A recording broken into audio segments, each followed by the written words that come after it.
제 친구들도 야, 너 비뇨기약 가면은 음경 수술하는 거 아니냐, 이렇게만 알고 계신 분들이 많이 있는 게 사실이고요.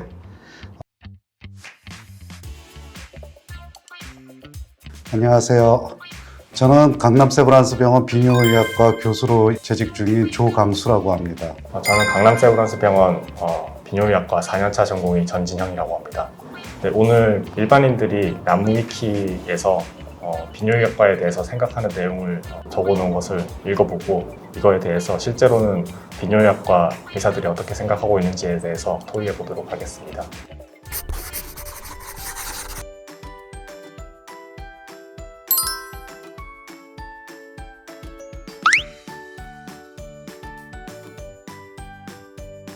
네, 충분히 합당하게 기술되어 있는 것 같고요. 약간 아쉬운 점은 배뇨와 관련된 질환 말고도 비뇨기계에 발생하는 다른 질환들이 많이 있습니다. 특히 이제 악성종양뿐만 아니라 요로 결석과 같은 질환도 실제로는 비뇨기과에서 많은 비중을 차지하고 있는 그런 질환이 되겠습니다. 흔히들 이제 비뇨기과 하면은 이 남성의학, 성기능 등을 많이 생각을 하시는데 그것도 틀린 말은 아닙니다. 하지만 이 비뇨기라는 것은 남자뿐만 아니라 여자 공이 있는 장기이기 때문에 비뇨기과가 남자만 본다, 성기능과 관련된 이런 것만 진료한다고 생각하시는 건 오해시고요. 오히려 대부분은 신장, 요관, 방광, 전립선 등등 여러 장기를 다루고 있습니다.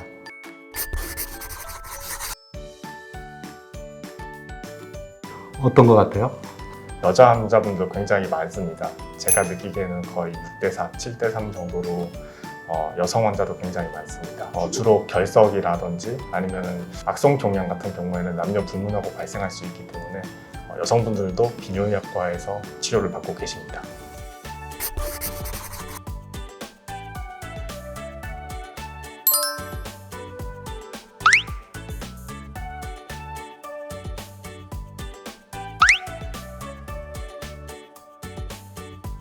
이런 식의 생각을 갖고 계신 분들이 많이 있습니다. 실제로 제 친구들도 야, 너 비뇨기약 가면은 음경 수술하는 거 아니냐, 이렇게만 알고 계신 분들이 많이 있는 게 사실이고요.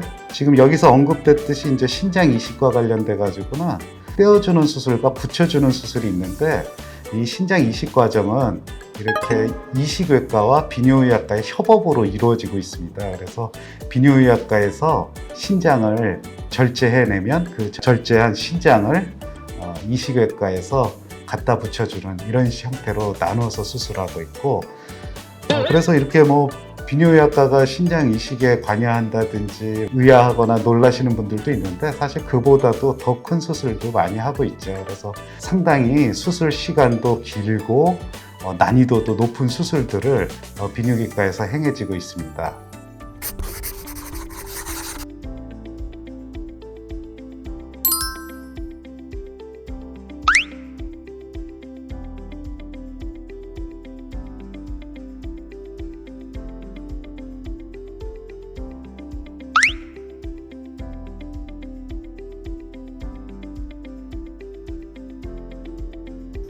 지금 두 가지 수술을 소개해 드렸는데요. 하나는 이제 방광을 절제하고 방광 새로 만들어주는 수술, 그 다음에 요관이 없는 사람들을 소장의 일부로서 요관을 대체해 주는 수술을 설명해 주고 있습니다. 그래서 10시간 걸린다 그랬는데 경우에 따라서는 10시간 이상 걸리기도 하고요. 수술이 또 수월하게 진행되고 또 익숙한 술자, 경험 많은 술자에 의해서 진행된다면 수술 시간은 그거보다 더 적게 걸릴 수도 있고, 그런 차이는 있습니다만, 단순히 어떤 혹이 있을 때 떼어내는 그런 수술이 아니고 그 기능을 대체할 수 있는, 기능을 또 유지할 수 있게끔 하는 그런 부분을 갖다 우리가 이제 재건이라고 하는데, 기능적으로 완벽한 장기를 재건하기 위해서는 많은 노력도 필요하고 또 경험도 필요하고, 아무래도 이제 우리 병원 같은 경우는 이런 수술들에 대한 경험이 많이 축적돼 있어서 수술의 경과도 아주 좋게 잘 유지가 되고 있습니다. 그리고 요즘 이제 로봇 수술 얘기를 많이 하는데, 가장 많이 하는 과이기도 합니다. 되게 우리 연세의료원, 특히 강남 세브란스, 신촌 세브란스 공이 비뇨의학과가 로봇 수술에 약 한 3분의 1 정도를 차지하고 있을 정도로 로봇 수술에서도 가장 앞서가는 과이기도 합니다.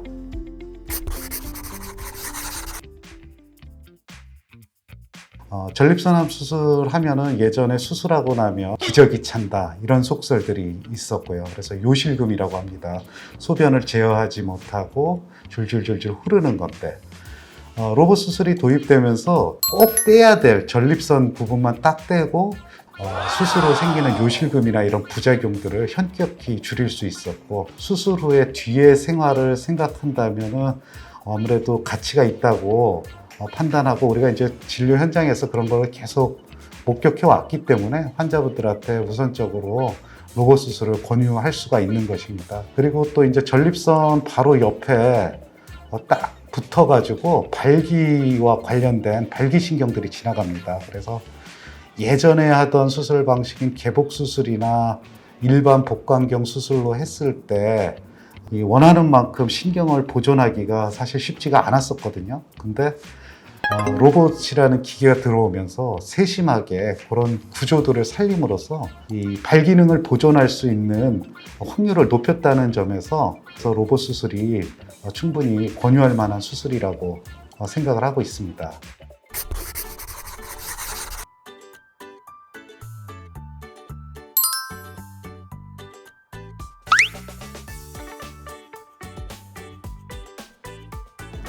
약간 농담 비슷하지만 먼저 하겠다고 하면은 뽑아주셨습니다.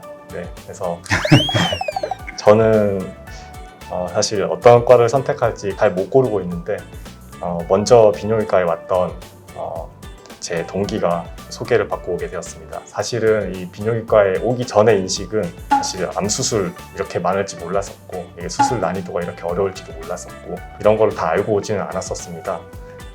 막상 와서 이제 겪게 되면서 오히려 흥미를 느끼고, 그리고 이렇게 어려운 수술을 해서 환자분들이 좀 좋아져가지고 나간다, 퇴원하시고 이럴 때 모습을 보면서 그래도 잘 왔다 이런 생각을 가지고 보람을 느끼고 일하고 있는 중입니다. 실제 인기는 흔히 말하는 체와이에 속했던 게 맞는 것 같습니다. 근데 점점 인기가 지금 좋아지는 중이라는 걸 체감하고 있는 게, 이제 후배들이 이제 점점 지원하려는 그런 경향을 많이 보이고 있어서 저는 이렇게 먼저 하겠다고 선점해가지고 오게 되었었지만, 후배들은 경쟁을 해야 될지도 모를 것 같습니다. 그 학생 때 실습을 통해서 또는 인턴을 하면서도 비뇨기과를 이렇게 잘 접하지 못하고 지나가는 경우가 꽤 많은 과에 속하는데, 막상 와서 많은 환자분들이 심지어 좀 다른 과에 비해서 좀 힘들어하는 게, 배뇨장애라는 게 사실은 굉장히 삶의 질에 영향을 많이 미치는, 오죽하면 차라리 방광을 떼주세요라고 말하는 환자분들도 많았는데, 이렇게 적절한 치료를 받고 나서 삶의 질이 좋아져서 이걸로부터 회복되는 모습을 볼 때 많이 보람을 느끼고 있습니다.